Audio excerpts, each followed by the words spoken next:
Mga ka-Ace, samahan niyo po ko sa next adventure. Ito ang Tinapa, Capital of the Philippines, Rosario, Cavite!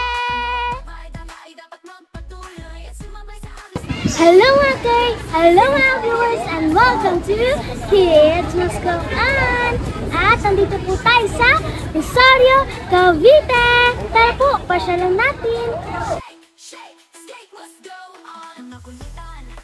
Alam mo po ba kung anong unang tawag sa bayan ng Rosario? Ito ay Marsala. Pinangalan po ito nung nasakop po ito ng mga Kastila.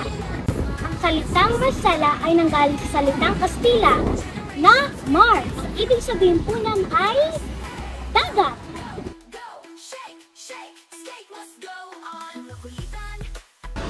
Alam niyo po ba ang Rosario ay tinatawag sa kanyang palayaw na Salinas, na nanggaling sa salitang Kastila na sal o salt.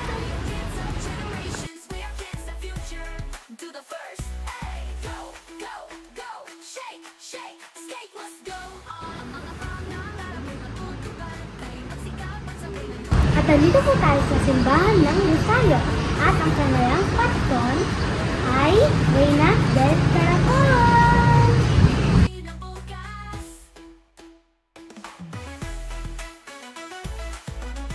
Ang Fiesta Caracol sa Rosario, Cavite ay isang masiglang relihiyosong pagdiriwang na ipinagdiriwang bilang parangal sa patron ng bayan, ang Our Lady of the Most Holy Rosary, na kilala rin bilang Reina del Caracol.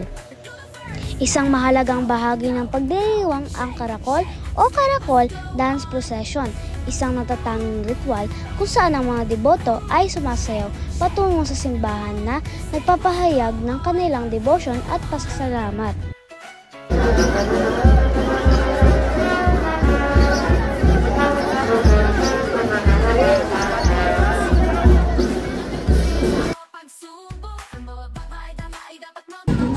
At nandito po tayo sa Park ng Rosario.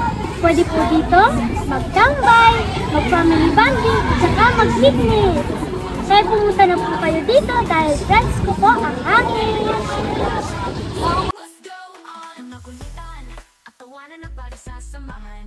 At nandito po tayo sa PISA, sa Cavite Economic Zone, at matatagpuan po sa Rosario, Cavite.